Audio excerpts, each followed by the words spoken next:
les esté bendiciendo en este día de 70 aniversario. Pensaba, 70 años, no es poca cosa, ¿no? ¿Quién tiene 70 años acá? Ninguno. Ninguno. Ah, che, Daniel tiene 64 años. Parece de 70. 64 y medio tiene Daniel. Parece nada más de 70. Parecen. Piensen para atrás, 70 años para atrás. Ninguno de ustedes, ninguno de nosotros estábamos. No existíamos prácticamente. ¿No? En realidad no existíamos. O sea, parezco viejo, pero tengo 54 nada más. Los adolescentes son re viejos. Pero yo me acuerdo en el año 1997, cuando vine la primera vez acá a Mar del Plata, vinimos con Karina y con la familia, estaba don Sebastián Ingrata con Aide, que nos recibieron de una manera extraordinaria, don Carlos y Chita. Son hermanos que marcaron nuestro corazón, ¿cierto? Son hermanos que quedan marcados a fuego en nuestro corazón y han hecho historia en nuestra vida. No son hermanos que partieron, bueno, el caso de Chita está todavía, pero hay muchos hermanos que partieron. El año pasado partió con mucho dolor, por supuesto, nuestro querido y amado hermano Carlos. Para mí particularmente fue un golpe muy grande cuando Adri me llama y dice, parte. Y yo cada vez decía, ¿qué Carlos? Carlos Sosa.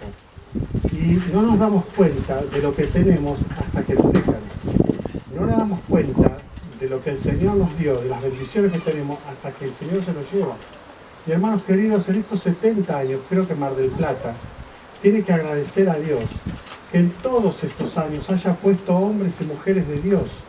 Don Carlos partió, hay otros hombres y mujeres de Dios. Hay otros hermanos y hermanas que el Señor ha levantado en este lugar, conforme a lo que Él quiso hacer con la iglesia de Mar del Plata. Por eso que cuando yo traía un mensaje que ustedes me lo destruyeron por completo. Como siempre me pasa, yo me preparo 2, 3 semanas, escribo, medito, leo, oro, Señor, pongo, saco acá, y cuando llego al lugar, nada de lo que preparé utilizo. Así que tengo 3000 mensajes en casa que prácticamente no utilicé casi nunca. ¿Por qué? Porque siempre el Señor me da otra cosa que no tiene mucha relación con lo que yo preparé. Pero había preparado algo para Mar del Plata que tiene que ver justamente con el amor de Dios para nuestra vida. Y esto sí lo voy a decir. Uno se siente amado cuando lo aman realmente. Uno se siente amado cuando ve por la palabra de Dios que Jesucristo vino a morir por nosotros en la cruz y se entregó por mí. ¿Quién soy yo para que Cristo muriera por mí? Si el mundo me desprecia, si el mundo no sabe ni quién es Marcelo Heikel, ¿o no? Si te echan como si fueras una cosa de una empresa y vas a otra empresa a conseguir trabajo y a los 2 meses seguís siendo un número como cualquier otro, ni siquiera tenés nombre y apellido. Pero para Dios somos tan importantes que Él piensa en la humanidad entera, pensando y meditando que nosotros somos una persona irrepetible en nuestra genética. No hay otra persona igual en el mundo entero. En toda la historia de la humanidad no se repite la genética de ninguna persona exactamente igual a otra. Ahora, cuando yo pienso esto, en el amor de Dios, pienso cómo el amor de Dios se derramó entre nosotros, ¿no? Tan diferentes los unos de los otros. Acá hay petizos, altos, morochos, rubias, amén, dicen los hermanos. Morochas, amén, dicen los hermanos, ¿no es cierto? Hay gente flaca, más gordito, no me miren a mí. Pero lo cierto de todo esto es que la Biblia nos habla y está lleno justamente de estos personajes. Personajes que eran despreciados por el mundo y se sintieron amados por Dios. Y cuando nosotros vamos a la Biblia encontramos que a veces nosotros nos identificamos con un u otro personaje, pero ese personaje en algún momento determinado, y de acuerdo a la situación en la cual estamos viviendo, va cambiando de favoritismo de mí hacia ese personaje. Entonces ya no es Josué el que me lidera en cuanto a... ¿Se acuerdan ustedes cuando Dios le habla a Josué y le dice primero por boca de Moisés y después Dios mismo le dice a Josué, no temas ni temas, yo estaré contigo para donde quiera que vayas? Y ahí entonces Josué toma aliento. Un hombre, un general de un ejército que ya había luchado mucho tiempo, o sea, no es que era un amedrentado, no era un hombre cobarde. Josué era alguien que necesitaba aliento para salir a la batalla, pues ya había salido a muchas batallas y tenía que seguir saliendo. Pero a veces corremos a Josué de un lado y nos vamos a Enoc. Señor, hoy me toca caminar con vos, me toca amarte y sí, me siento amado. Y entonces vemos en un Génesis 5 cómo Enoc se siente muy amado con Dios y en una comunión tan íntima con Dios, que dice que Dios lo lleva para no ver la muerte, ¿no es cierto? Pero a veces no pasa toda nuestra vida caminando junto a Dios. Y tenemos ese tiempo de que tal vez nos desviamos, nos vamos en nuestra vida por situaciones, por pecados, por cosas que nos van pasando, nos parecemos a Jacob, que nos mentimos a nosotros mismos y tratamos de engañar a otros. Y entonces quiero la bendición de Dios, pero no estoy dispuesto a pagar el precio. Y entonces lucho conmigo mismo. Y encontramos ese pasaje precioso de la lucha de Jacob con el ángel en Peniel. ¿Se acuerdan ustedes? A pesar de él mismo, él quería la bendición de Dios. Señor, no te dejaré. Hasta que no me bendigas, no te dejaré. A pesar de mí. Y esta es la situación en la cual muchos de nosotros vivimos en lo cotidiano. Ninguno de nosotros alcanzó la gloria ya. ¿Alguno de ustedes ya está en la gloria? Menos mal, pues sería un fantasma, prácticamente. Estamos caminando en este mundo. La Biblia dice, puesto los ojos en Jesús. A ver, ¿cómo hacemos para poner los ojos en Jesús? ¿Qué hacemos? Hebreos capítulo 12, versículo 2. ¿Qué dice? Puesto los ojos en Jesús, el autor y consumador de nuestra fe. Ahora, poner los ojos en Jesús no es mirar al cielo. Porque en Hechos capítulo 1, cuando estaban los discípulos, los más de 120 mirando, cuando el Señor se iba, los ángeles dicen, ¿por qué están mirando? No se tienen que quedar mirando al cielo, no se distraigan con el cielo, tienen que poner los ojos en Jesús. ¿Dónde está Jesús? Acá, en mi corazón, a través del Espíritu Santo. El Espíritu de Dios es Dios mismo morando en nosotros.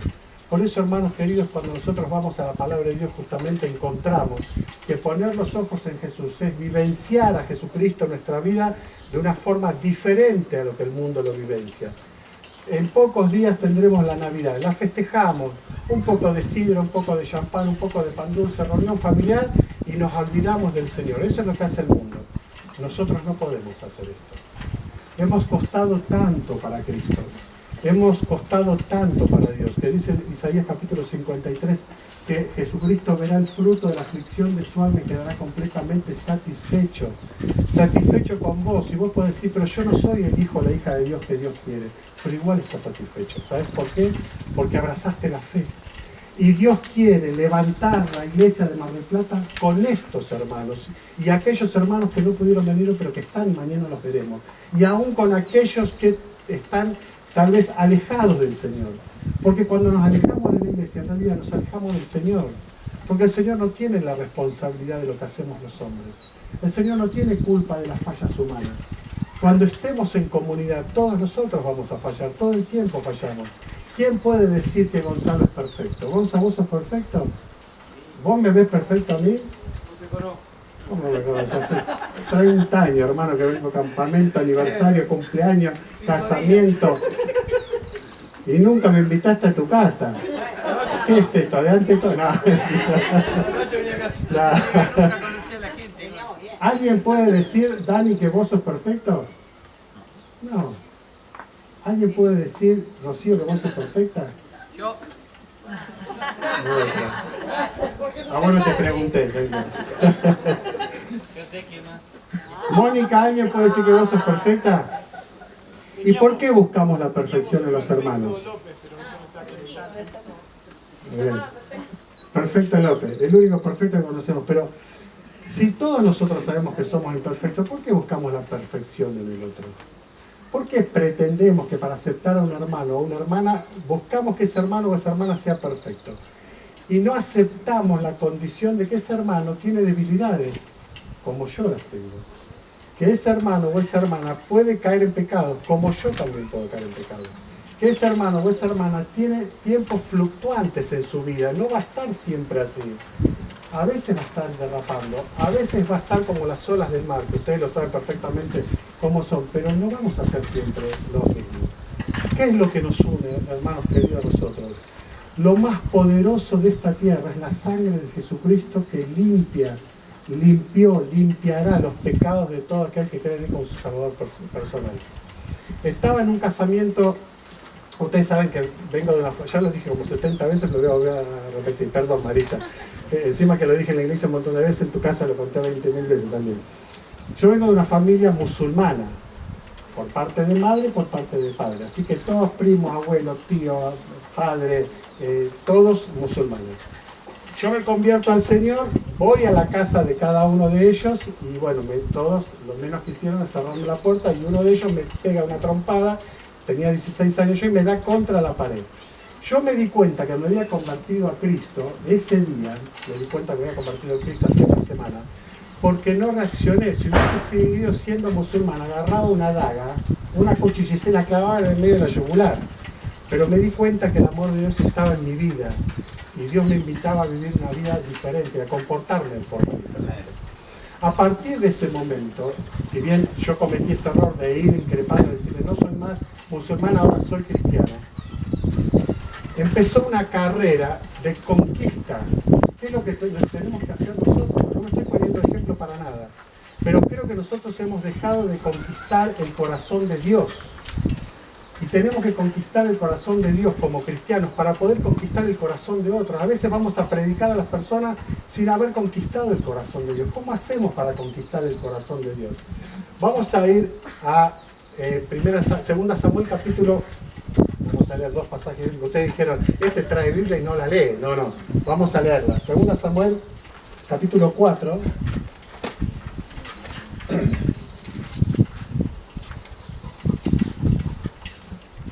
Dice, versículo 4, y Jonatán, hijo de Saúl, tenía un hijo lisiado de los pies. Tenía 5 años de edad cuando llegó de Israel la noticia de la muerte de Saúl y de Jonatán. Y su nodriza le tomó y huyó mientras iba huyendo apresuradamente. Se le cayó el niño y quedó cojo. Su nombre era Mefiboset. ¿Qué tiene que ver esto con la pregunta? ¿Cuál fue la pregunta recién? Que le dice, ¿cómo conquistamos el corazón de Dios? Capítulo 9.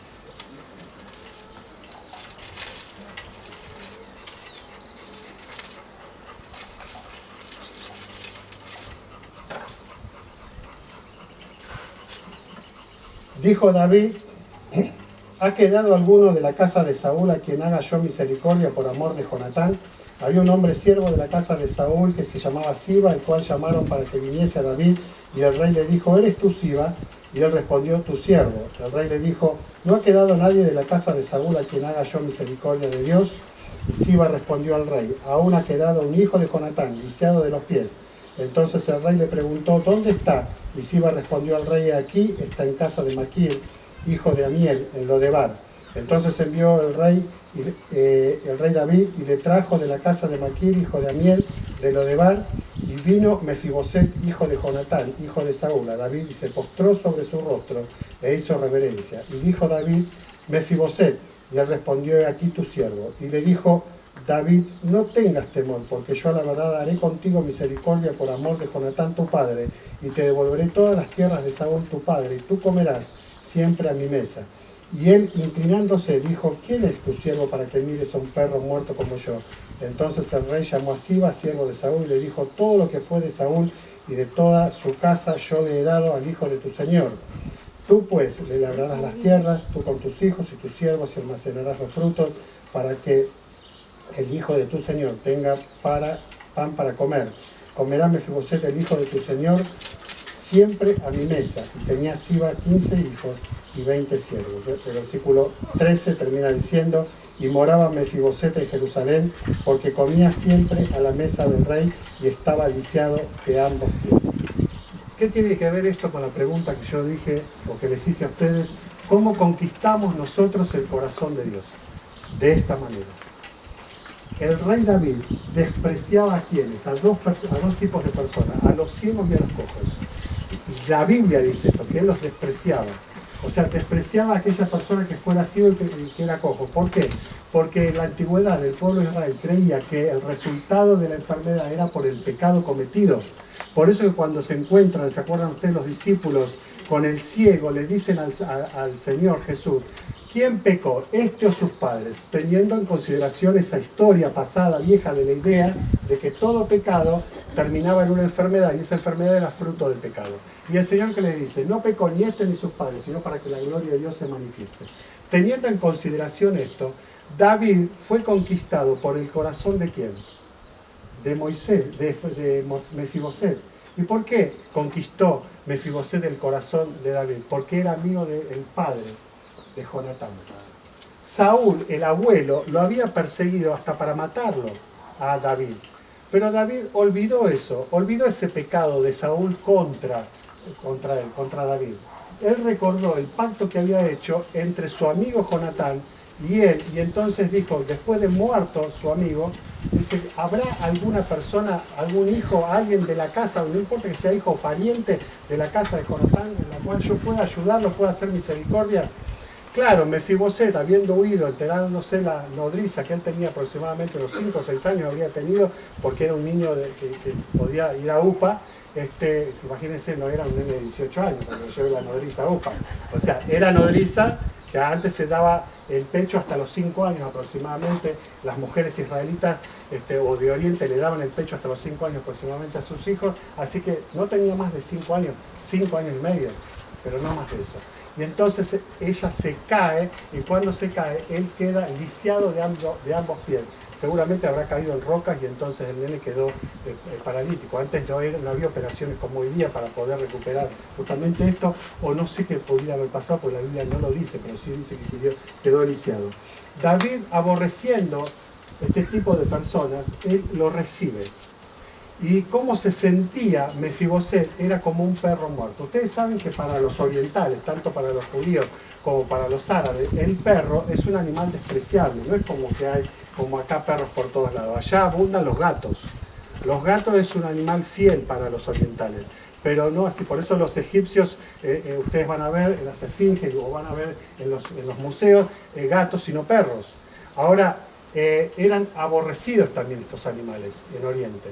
Y ahí entonces encontramos que el que se sentía como un despreciado, como un aborrecido, era justamente Mefiboset. Y Mefiboset le dice, ¿quién soy yo para que mires a un perro muerto? Ni siquiera un perro vivo, un perro muerto. O sea, nadie se acercaría a un perro vivo y mucho menos se acercaría a un perro muerto. O sea, una persona del cual el mundo se olvida, el mundo lo corre o el mundo lo quiere enterrar. Ahora, ¿qué tiene que ver esto con la conquista del corazón de Dios?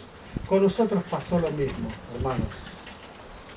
Nosotros somos lo despreciado del mundo, porque el ser humano está despreciado por el mundo. En sí, no es que los creyentes somos despreciados por el mundo y los no creyentes no. La humanidad está despreciada. La vida no se aprecia, por eso que hay asesinatos de bebés no nacidos. La vida no se aprecia, por eso que los hombres le pegan o las golpean a las mujeres o las menosprecian de una manera que nunca hemos visto antes, por lo menos en una sociedad tan perversa como la de ahora, que tiene que salir todo el tiempo a defender a las mujeres que ya mataron. La sociedad está tan pervertida y aborrece al ser humano, donde la mujer ya no quiere saber nada con el hombre. ¿Por qué? Porque el hombre la sometió durante siglos. La sociedad está aborreciéndose de tal manera que ya no es lo mismo como antes amar a la familia. No me importa si tengo madre o no tengo padre o lo que fuera. ¿Por qué? Porque ya no se ama el núcleo familiar. No importa si te criaste donde te criaste. ¿Por qué? Porque el ser humano despreció todo lo que Dios creó para que el mundo pudiera ser amado y sentirse amado. En esta condición y bajo esta condición, todos nosotros, los seres humanos, somos despreciados. Y Dios no nos despreció. Dios no ve esa condición. Dios no ve cómo te sentís vos. No le importa el sentimiento que vos tengas, sino la condición de Él. Yo soy el Rey. Yo soy el Señor. Y yo te voy a extender mi mano. No importa cómo te sientas vos. Y esto es lo que hizo con Mefiboset. Él extiende la mano. No le dijo, fíjense que no le mencionó, no te sientas así, anda a un psicólogo que el psicólogo te va a ayudar, te va a levantar el ánimo. No. David, sin mediar palabra, dijo, vos te vas a sentar todos los días de mi vida a mi mesa. Y es lo que hizo Dios con nosotros. Nos sentó a la mesa, y esa idea que nosotros teníamos de sentirnos una porquería, Perdón las expresiones, ¿no? Una basura, alguien despreciado, alguien que no tenemos ningún tipo de condición para que alguien nos halague o nos alabe por algo, Dios nos sienta a la mesa. Y algo interesante, hermanos, que tenemos acá, que lo decía don Mario Multi, ustedes no lo conocen porque son muy jovencitos todos, algunos de nosotros los más antiguos o añejos, no me gusta decir viejo, añejo, conocíamos a don Mario Multi. Y don Mario Multi decía, cuando el rey sienta a la mesa a sus súbditos o a su gente, el mantel de la mesa del rey cubría las piernas de Mefiboset y nadie se daba cuenta en esa condición de igualdad que todos se sentaban a la mesa porque quien cubría ese mantel era el mantel del rey. Dios mismo cubriendo nuestros pecados por la sangre de Jesucristo. Y tenemos que recordar esto, hermanos, en estos 70 años. Tenemos que volver a esa palabra que nos hace vivir de nuevo, que Jesucristo está en nuestro corazón, que Jesucristo está en el centro de nuestra vida, que Jesucristo tiene que ser el centro de la iglesia, que Jesucristo es la cabeza de la iglesia. Quien gobierna y domina la iglesia es Jesucristo, que Jesucristo es aquel que me va a decir a mí, a vos, cómo debemos conducirnos en la iglesia y con los hermanos, que Jesucristo a través del Espíritu Santo es quien reparte los dones como Él quiso, no a antojo de los hermanos, sino como Él quiso, y esos dones los tenés que potenciar para la gloria de Dios, no para tu gloria. Y de esta manera el pueblo de Dios va a crecer. De esta manera el pueblo de Dios se va a fortalecer. De esta manera el pueblo de Dios va a iluminar de tal forma que todos van a querer entrar. Ahora, cuando nosotros vivimos la vida con resentimiento, con rencores, con reproches, nosotros lo único que podemos decir, somos perros muertos y pareciera ser que seguimos siéndolo. Pero Dios nos invita a sacar de nuestra mente ese pensamiento. Entonces no lo pensemos de otro hermano. No pensemos que el hermano es un perro muerto y yo soy un salvado por la sangre de Cristo. Todos somos salvados por la sangre de Cristo, hermanos queridos. Y tenemos que borrar de nuestra mente nuestros pecados porque Cristo los hizo. Pero también tenemos el deber y la obligación de borrar los pecados de otros hermanos, de nuestra mente, porque eso nos lleva al estorbo permanente. Y no permite que la iglesia crezca. En todas partes del mundo la iglesia está decreciendo, no creciendo, decreciendo justamente por esto, por los personalismos. Yo soy, 1 Corintios capítulo 1. Yo soy de Pablo, yo soy de Apolo, yo soy de este, yo soy del otro. ¿Y qué dice el apóstol Pablo? He escuchado por los hermanos de enfrente, o por los de Cloé, la casa, la vecina de enfrente, o la chuma de enfrente, pónganlo como ustedes quieran, que les están mirando, que ustedes están testimoniándole a ellos sin hablarle, que se están matando dentro de la iglesia, les está diciendo el apóstol Pablo a los corintios. O sea, les está diciendo, si eran creyentes, qué mal testimonio daban. Si no eran creyentes, no se van a salvar nunca, porque lo único que ven de ustedes son las peleas, las disensiones. Y entonces no atraen, sino alejan. Siempre lo digo, pongan un plato de miel y pongan un plato de hiel. ¿Quién se acerca a cuál plato? Al de la hiel no se acerca a nadie. La hiel es como si fuera el apéndice. ¿Vieron cuando compran un pollo? Hay como un apéndice muy chiquitita así, que si se abre tiene como un jugo amargo, ácido, que la carne es prácticamente incomible si eso no se saca antes y si ustedes no se dan cuenta y lo deshacen ahí y tocan la carne. Nadie se va a acercar a eso porque es muy amargo, es muy ácida.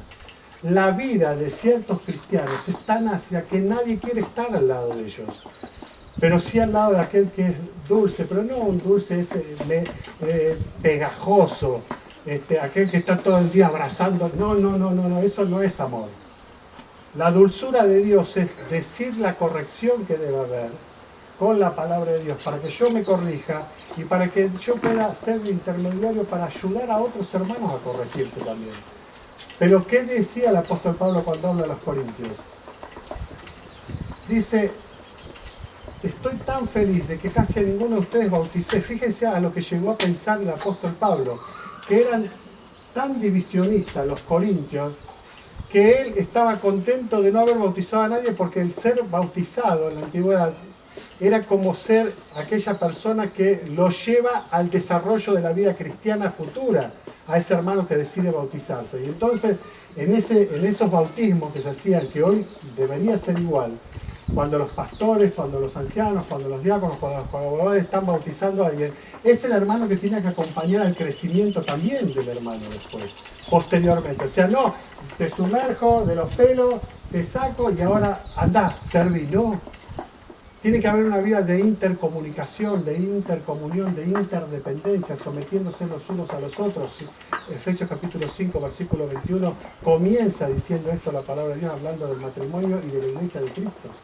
Sometiéndose los unos a los otros en amor. Ahora, ¿qué pasa con la iglesia de hoy día? No estoy hablando de Mar del Plata, estoy hablando con la iglesia en el mundo entero. ¿Qué pasa? Que hay muchos personalismos. Y yo quiero imponer mi voluntad.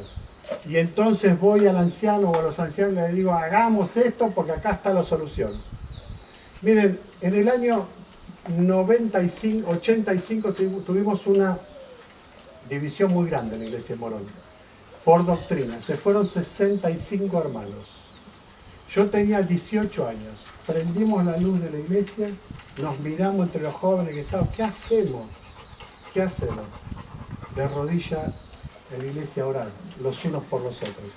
En el año 91 o 2001, tuvimos otra división por personalismo. Se fueron pocos hermanos. Ahora prendimos la luz, ¿qué hacemos? Orar de rodillas. Hermanos, la solución a nuestra forma de vivir carnal no es solamente, bueno, yo cambio mi pensamiento, es ir a la palabra. Y en oración, de rodilla delante de Dios, Señor habla, como dijo Samuel, 1 Samuel capítulo 3, porque tu siervo oye. Si no aprendemos a oír la voz de Dios, no podemos hacer nada para el Señor. Y no vamos a ser de bendición.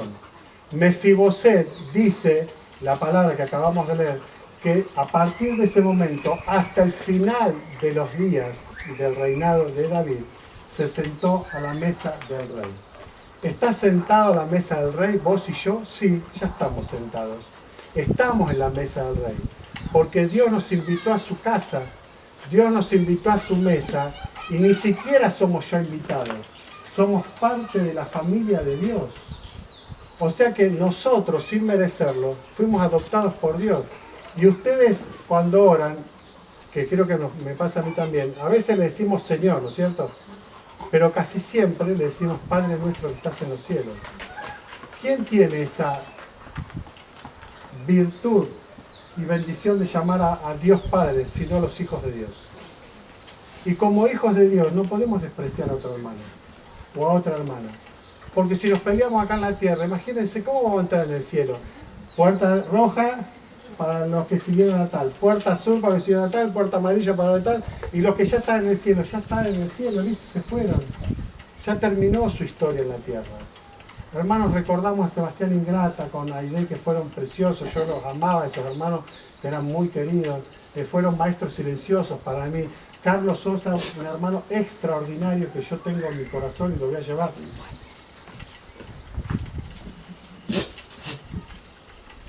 Por siempre en mi corazón.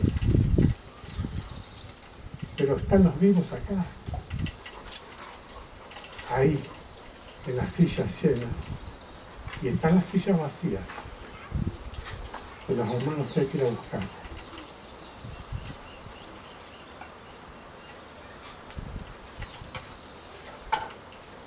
Y vos no haces nada más que criticar. La iglesia se va a llenar de verdaderos cristianos cuando nosotros nos demos cuenta que podríamos habernos seguido sintiendo como un perro muerto, como Mefiboset, pero la mano extendida de Dios nos sacó de tal manera que ahora somos hijos de Dios. Dios no nos desprecia. El pecado más terrible que hayamos nosotros cometido está perdonado por la sangre de Cristo, siempre y cuando realmente nos hayamos arrepentido, le hayamos pedido perdón y hayamos hecho un vuelco de 360 grados, Dios haya transformado por completo mi vida. No creer en Cristo, levantar la mano y seguir haciendo lo mismo. Una transformación del alma, una transformación del corazón, una transformación de la mente, una transformación del espíritu. Eso es la conversión a Cristo. Termino con esto, hermanos. Dice, moraba Mefiboset en Jerusalén porque comía siempre a la mesa del rey y estaba lisiado de ambos pies. ¿Dónde vivía antes Mefiboset? En Lodebar, en la tierra estéril significa Lodebar. Tierra estéril, tierra gris, tierra que no da fruto. Ahí estaba Mefiboset, escondido, un príncipe, escondido, despreciado por completo. Dice acá cuando terminamos de leer la historia, moraba siempre, trasladó su ciudadanía. No fue más ciudadano de la tierra estéril. Traslada su ciudadanía ¿dónde? A Jerusalén. Jerusalén es imagen de ¿qué? Del cielo. Porque la Biblia habla, capítulo 21 de Apocalipsis, dice que la Jerusalén celestial será de tal o cual manera. O sea que la Jerusalén que hoy encontramos allá en Israel es una imagen del cielo prometido de Dios para nosotros. ¿Por qué? Porque ahí vino el Hijo de Dios. Ahí vino el Hijo de Dios y desde ahí se fue el Hijo de Dios. Y ahí volverá el Hijo de Dios, a la misma Jerusalén.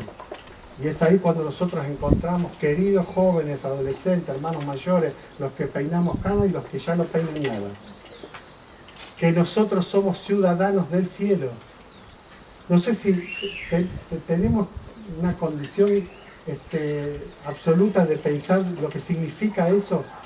Tenemos el razonamiento firme de pensar de que yo tengo el DNI con el domicilio mío de Morón, pero soy ciudadano del cielo. Y tengo que vivir como ciudadano del cielo. Dios me enseña a vivir como ciudadano del cielo. ¿Y cómo vive un ciudadano del cielo? Desprendido de todo peso y de todo pecado que lo asedia. Capítulo 12, versículo 1 de Hebreos.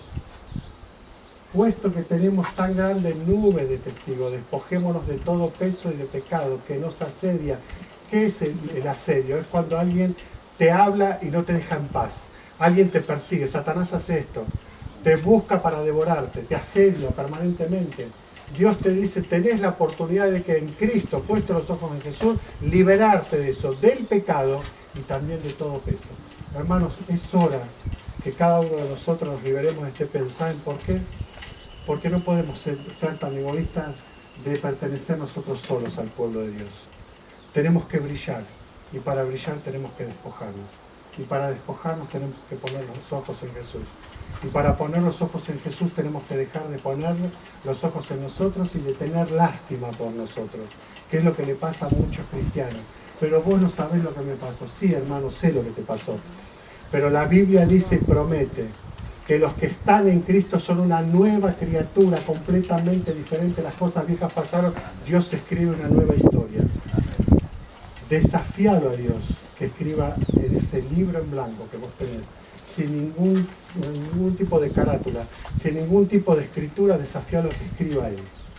Porque la escritura de Cristo es con la sangre, la escritura de Jesucristo es con su propia sangre. Y cada vez que escriba algo de vos, si vos estás en Él y te mantenés en Él, va a ser de una manera extraordinaria. Para que tu vida flote, reflote y suba a la eternidad, a la presencia de Dios como olor fragante de adoración a la presencia del Señor, y tu vida pueda ser aceptable delante de la presencia del Señor en adoración, y termine diciendo la palabra de Dios, que sea en vos también. Cuando el ángel en el capítulo 9 de Daniel baja a Daniel ángel Gabriel y le dice, Dios me mandó antes que vos empezaras a hablar, creo que lo dije acá en la iglesia hace 2 años atrás, antes que vos empezaras a hablar, orar y a clamar por una solución para tu vida y para la vida del pueblo de Dios, Dios me dio la orden para que venga y te diga lo que Dios quiere que escuches. Y termina diciendo el versículo 23, ¿por qué hizo esto? Porque tú eres muy amado, porque Dios te ama. Y cuando Dios nos ama mucho, nos ama realmente mucho, no es de boca, no es la boca para afuera. Vamos a orar. Padre Celestial, en esta tarde queremos agradecerte por tu presencia, por tu palabra, por tu Espíritu prometido viviendo dentro nuestro, que es el sello de nuestra salvación, el principio de lo que es nuestra eternidad, la alegría y el gozo de sabernos que somos hijos tuyos, salvados nada más ni nada menos que por tu propio Hijo, Jesucristo, que murió por nosotros en la cruz. Gracias, Padre, por esta iglesia hermosa, por cada uno de los hermanos, por estos 70 años, por esta historia maravillosa que la iglesia ha hecho aquí en Mar del Plata, pero también, Señor, por esta historia que todavía no está concluida, en la cual nosotros somos personajes principales, que tenemos que seguir trabajando, sirviéndote, amándote y compartiendo con los hermanos esta eternidad maravillosa que tenemos para nosotros y para otros. Bendice a tu pueblo en este lugar, bendice a tu iglesia en este lugar, que tú nos ayudes a pensar, Señor, de que el poco tiempo que nos queda o el mucho tiempo que nos tienes aquí en la tierra es para que nosotros podamos glorificar tu nombre y tu persona. Ayúdanos a hacerlo y ayuda a la iglesia también de Mar del Plata, Señor, en este tiempo, como en las iglesias de todo el mundo, de luchas, de pruebas, de sacrificios, de desavenencias, de tiempos duros, de tiempos de falta de trabajo, de problemas familiares, de haber perdido muchas personas muy amadas, que tú puedas confortar el corazón de toda la iglesia, que puedas levantar los brazos caídos, que puedas animar el corazón de aquellos hermanos que están debilitados, pero por sobre todas las cosas, que la paz de Dios, que sobrepasa todo entendimiento, guarde nuestros corazones en Cristo Jesús. Oramos en su nombre. Amén.